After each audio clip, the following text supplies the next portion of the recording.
What's up, y'all? Martha Cross 316 back with another comic book flashback, and we are now looking at the Amazing Spider-Man issue number 37. This issue came out in June of 1966, and today we are looking at a brand new villain, and that is Professor Strom, and he is a master of building robots.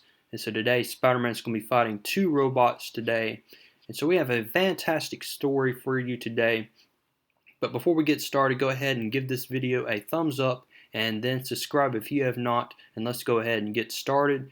And so today's title is Once Upon a Time There Was a Robot. And so we see a little bit of the cast we have here. We have Gwen Stacy, we have Norman Osborn, we have Professor Stromm, just all kinds of people. Patch is going to be making an appearance here. And so, as always, this is brought to you by Stan Lee, who wrote the issue, Steve Ditko, who drew this issue, and Artie Simek. And so we start out the issue here today. We have Professor Strom, and he has served his prison sentence of 10 years, and so he is being released from prison, and this guy named Max Young is picking him up from prison. And then we see someone who is spying on Professor Strom, and that is none other than Frederick Foswell. Frederick Foswell used to be an inmate of Professor Strom. He used to be in the same prison with Professor Strom, so he knows who exactly Professor Strom is.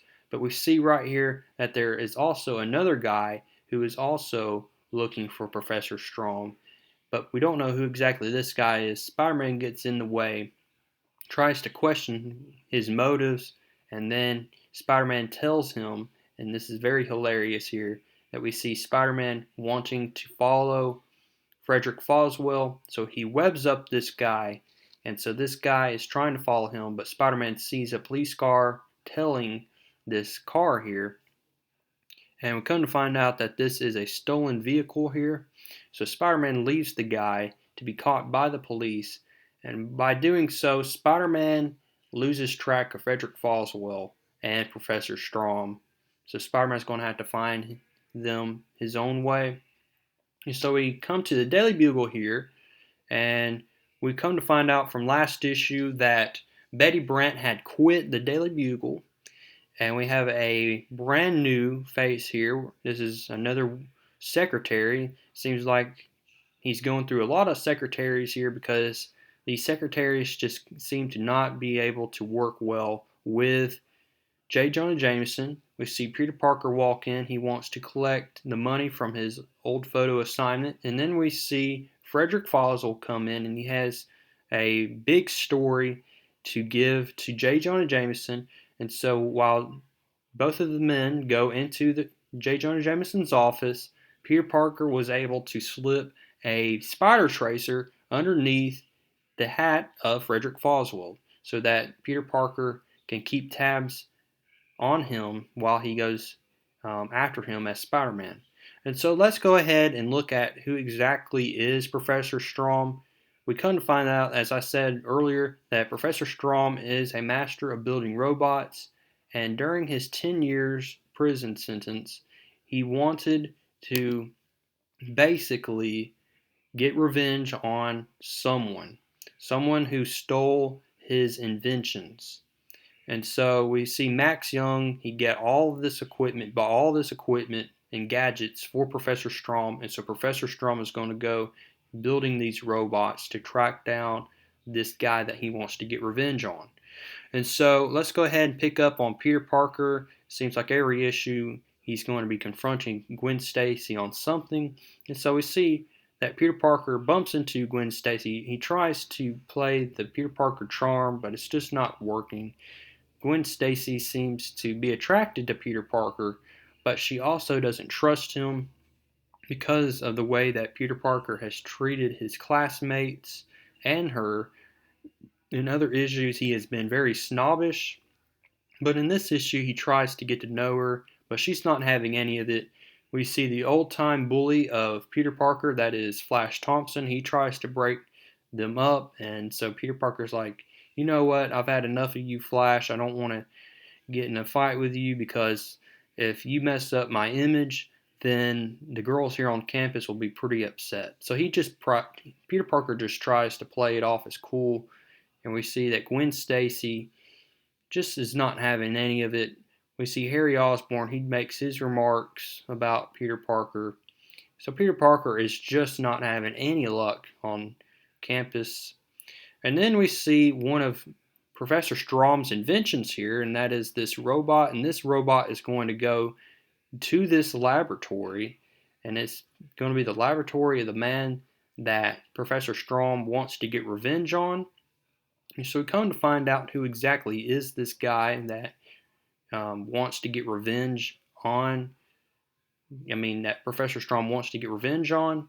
So Spider-Man's going to be fighting this robot, and the man that Professor Strom wants to get revenge on is none other than Harry Osborn's dad. And Harry Osborn's dad, his name is Norman Osborn. And Norman Osborn, as we come to find out, he was the guy that sent Strom to jail, that stole his inventions. And so this is why Professor Strom wants to attack Norman Osborn's factory.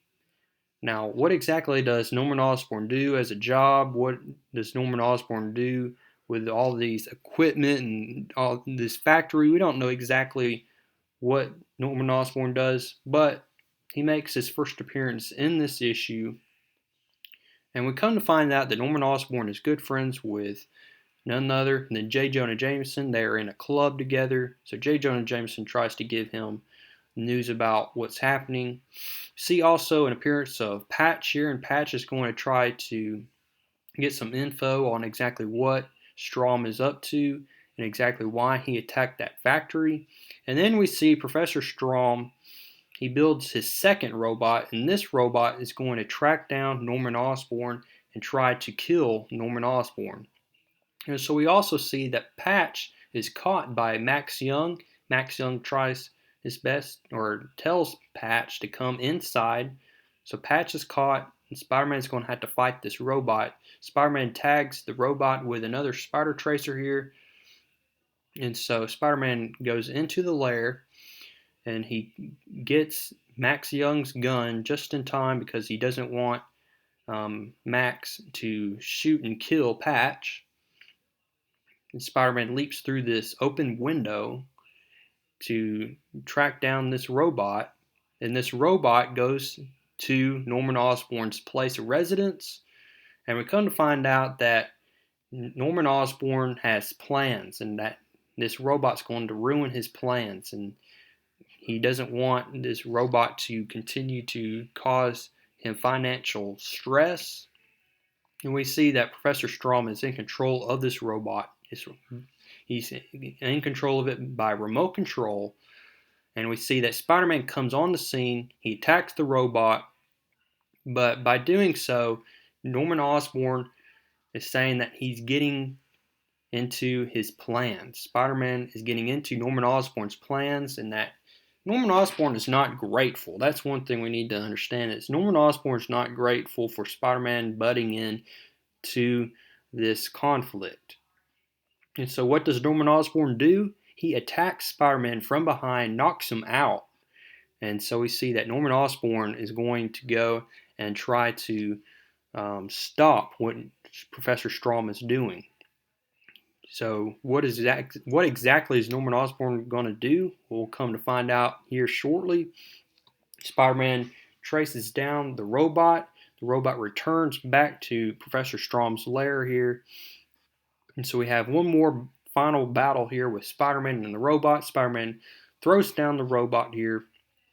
Professor Strom looks like he's in trouble. Professor Strom tries to stop Spider-Man with the head of the robot. And out of the corner of the window, we see a gun. Spider-Man spots the gunman, tries to stop the gunman in time, so the gunman doesn't fire off the gun, but Professor Strom has a heart attack. And so Professor Strom dies. And we come to find out that the gunman at the window was none other than Norman Osborn. Norman Osborn was the man who tried to kill Professor Strom. And then we see one thing that Professor Strom was trying to do. He wanted to tell Spider-Man something revealing about Norman Osborn, but we just never found out exactly what that information was, what that big secret was.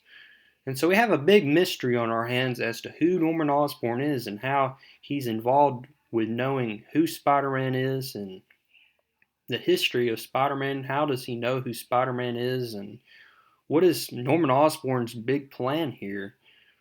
And we just don't know a lot about Norman Osborn. There's a big mystery behind him and exactly why he tried to kill, Professor Strom with a gun. Just a lot of stuff left up in the air here with this issue, and that's a great storytelling by none other than Stan Lee. And so hopefully we'll come to find out more information about Norman Osborn in the next issue. Next issue we'll be looking at issue number 38. And so go ahead, as always, give this video a like and comment down below what you liked about this issue, and I will see you next time.